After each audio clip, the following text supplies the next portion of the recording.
Estamos en este seminario que se titula Un vuelo hacia la libertad, en el que han venido del Krihsnamacharya Yoga Mandiram, Nrithya y Srinivasan, y nos están hablando de lo que es la constitución del ser humano según el yoga y según los textos antiguos de la India. Por ejemplo, nos están hablando del Panchamaya, las diferentes envolturas del ser humano, como son el cuerpo físico, el cuerpo energético, la mente, la inteligencia y una capa, una envoltura más sutil como puede ser la espiritualidad. También estamos hablando de cómo está constituido el mundo a través de las tres gunas. Toda la materia está compuesta de estos tres elementos en diferentes proporciones.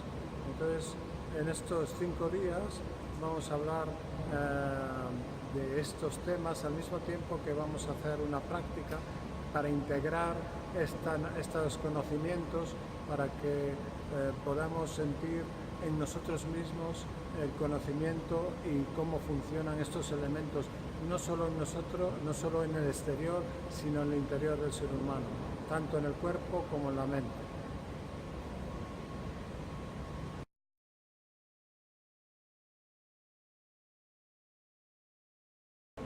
So there are many definitions, but one of the definition what my teacher Desikacharya used to say is, you have not achieved something before, but you achieve now. That is yoga. That means in Sanskrit it says, apraptyasya praptihi yogaha. I have not achieved something before, but now I can able to achieve that. That is yoga.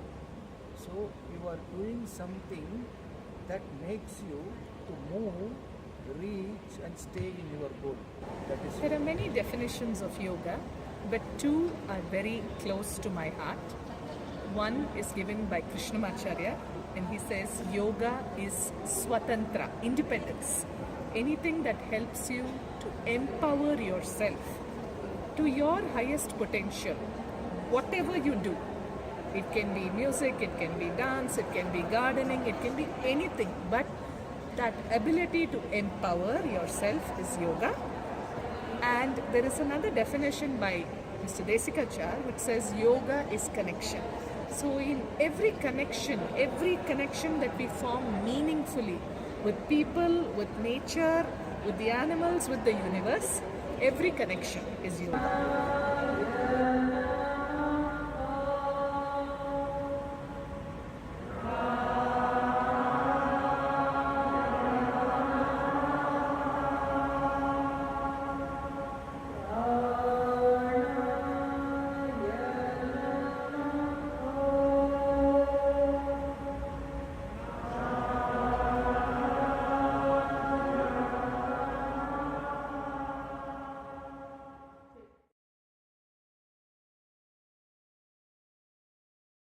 yoga has, when we practice the tools of yoga, that is asana, pranayama and meditation, some of the chantings, nyasam, mudra, there are a lot of tools available in yoga. When we practice yoga, 3 things we can get from the yoga. There are 3 benefits our teacher used to say. One is health, that is by practicing yoga I can be very healthy. Healing, if somebody has any disease or pain, through the yoga we can remove it. Another one is spiritual evolution. You can be spiritually evolved or you can transform yourself. And the spiritual doesn't mean religion. It's not talking about the religion. Whatever religion you are, by practicing yoga, you will be more spiritual on that religion. So 3 things we can get. Individual transformation, individual health, individual healing. If one individual is getting better, collectively if everyone practice yoga, the society also get the benefit. Because by practicing yoga, the person understand he cannot change the society, but he changed himself so that he can see the society in a different perspective so that he will not have any problem with the society. Very simply, what happens when we practice yoga? It's not merely about working on the body or anything like we commonly say. Yoga helps to calm the mind. When we calm, we pay attention. And so when you focus on anything, naturally you do it better. So there is perfection, the action becomes better, and the chances of making mistakes are much lesser. And so you see that overall the quality of life, physically, physiologically, emotionally, and cognitively, in every way the quality of life becomes better for the individual.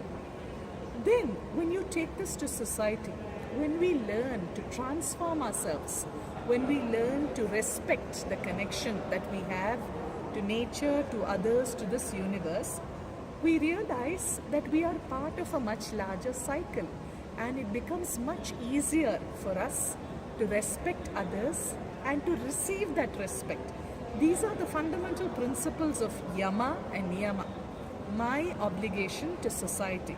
And so when my mind is calmer, I am less violent, less aggressive, and genuinely find a reason to connect and to love everyone, everything.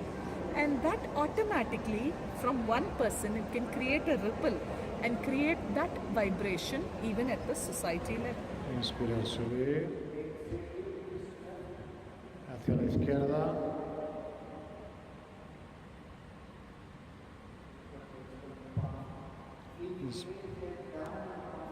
La cabeza abajo, subir. Expulsar hacia la derecha.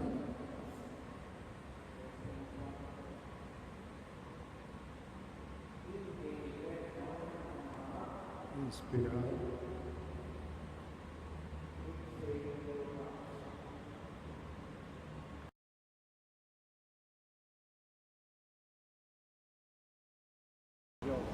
So I am from Krihsnamacharya Yoga Mandiram, Chennai, India. Our teacher is Sri Desikacharya. His father is the renowned yogi Sri Krihsnamacharya. He is the teacher of the modern teachers. We can say now all over the world people are practicing. 80% of the yoga is practiced through his students. For example, B.K. Sayengar, Patabi Joyce, Indra Devi, T.K.V. Desikacharya. These are the four important students of T. Krihsnamacharya. This tradition is a very long tradition. Krihsnamacharya learned his yoga and philosophical aspect from the Himalayas, from his teacher Rama Mohana Brahmachari in Manasarovar, the Kailash Manasarovar, staying there for more than 7 years, learned everything. Then he started teaching in Mysore in the Maharaja's palace. Then he taught to all the students of his teachings. I represent the teaching tradition of T. Krihsnamacharya and his son T.K.V. Desikacharya. This is a tradition that is over 100 years old, and the tradition believes in using the philosophy of yoga, adapting or creating practices based on the philosophy to suit the needs of individual people. And so the individualization of yoga practice is the very important hallmark of this tradition. It's a very old tradition and one that I'm very blessed to be representing.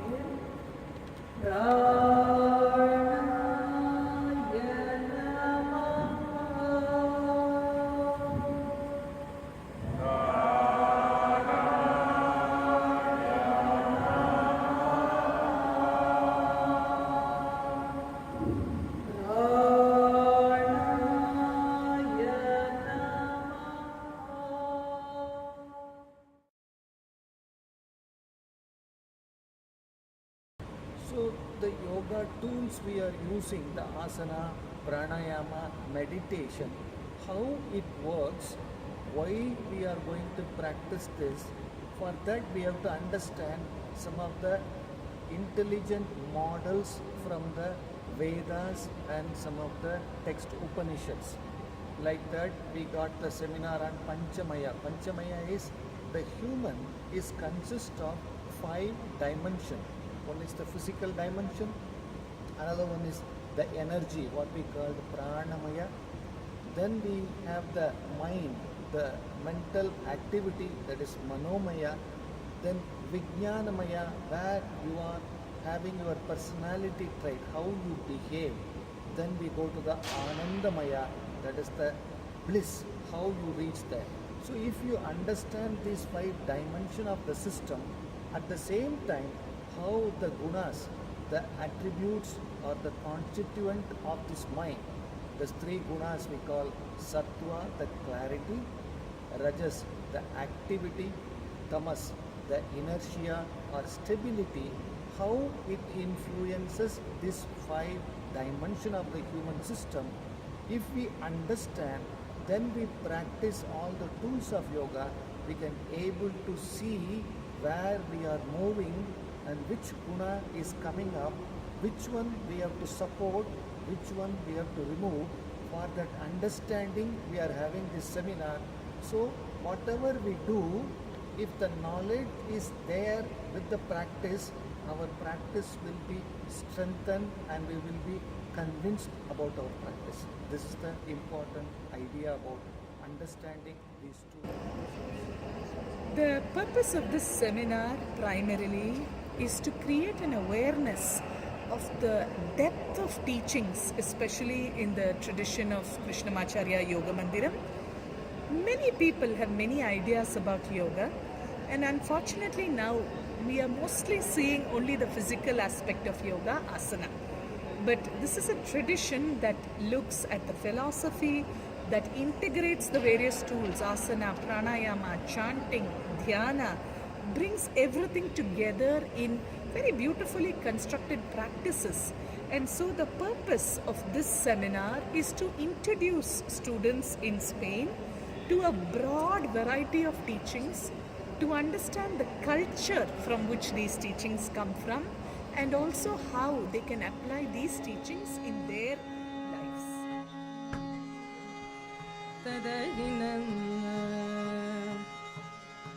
Na